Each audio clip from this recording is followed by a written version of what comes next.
While Johns Hopkins Medicine is well positioned with PPE supply and continues to explore all options for maintaining our supply, we have developed this guidance to conserve and safely reuse personal protective equipment. We would like to demonstrate how to safely and thoroughly clean and store your surgical mask, N95 respirator, visor, and PPE hood.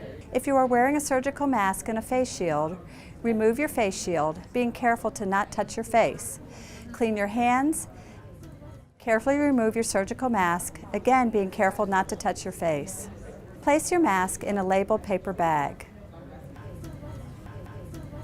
Wipe the inside and then the outside surfaces of your face shield with a hospital-approved disinfectant and store in a clean place. Use the same process if you are wearing an N95 face shield combination.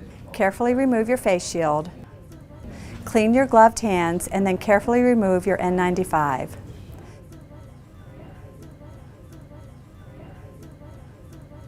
Store your N95 in a labeled paper bag.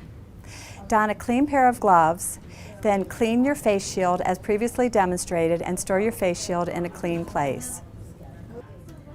Do not wipe or disinfect your surgical mask or N95. This could potentially affect the filtration ability of the mask. PPE packs are being distributed for storage of your bag surgical mask and/or N95 if you care for patients in various locations throughout the facility.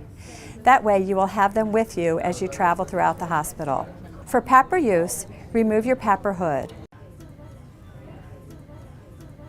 Perform hand hygiene. Change your gloves, then wipe the outside of the hood with a hospital-approved disinfectant wipe. Store the PPE hood in a patient-belonging bag.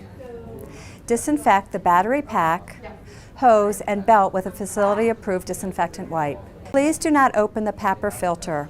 If the filter inadvertently opens, contact Health, Safety, and Environment for guidance.